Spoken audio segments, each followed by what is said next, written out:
Hello friends, आप सभी का हमारे यूट्यूब चैनल पर स्वागत है। दोस्तों, आज इस वीडियो में हम बात करेंगे आयात निर्यात इंपोर्ट एक्सपोर्ट क्या होता है।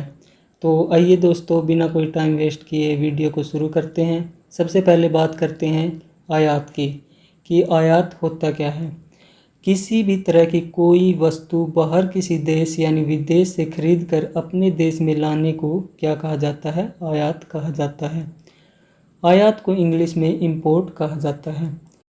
जैसे कोई वस्तु हम अमेरिका से भारत में मंगवाते हैं तो उसको हम आयात कहेंगे। इसका मतलब यही नहीं होता कि किसी दूसरे देश से खरीद कर लाने को ही आयात कहा जाता है। यदि हम अपने देश के एक राज्य से दूसरे राज्य में कोई सामान मंगवाते हैं तो उसको भी आयात कहा जाता है। जैसे पंजाब से हमने हरियाणा में कोई सामान मंगवाया है तो हम उसको क्या कहेंगे? आयात कहेंगे। आगे बात करते हैं निर्यात की। यह आयात के बिल्कुल उल्ट प्रक्रिया है। इसमें अगर हम कोई वस्तु या सामान अपने देश से दूसरे देश में भेजते हैं तो उसको निर्यात कहा जाता है। निर्यात को इंग्लिश भाषा में एक्सपोर्ट कहा जाता है। एक देश से दूसरे देश में वस्तुओं को भेजने को ही निर्यात नहीं कहते, बल्कि किसी देश के एक राज्य से दूसरे राज्य को कोई वस्तु या सामान भेजना भी क्या कहा जाता है? उसको निर्यात कहा जाता है।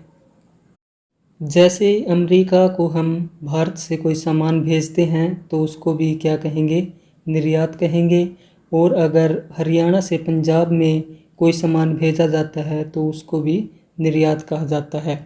अब आपने यह तो समझ लिया कि आयात निर्यात क्या होता है, लेकिन यह भी जानना ज़रूरी है कि अगर कोई वस्तु को भेजा जाता है तो वह दोनों प्रक्रियाओं से होकर जाती है।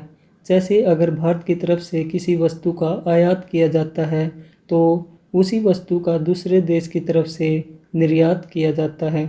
इस तरह आयात निर्यात की प्रक्रिया एक साथ ही होती है। तो दोस्तों, आपने इस वीडियो में जाना कि आयात और निर्यात क्या होता है।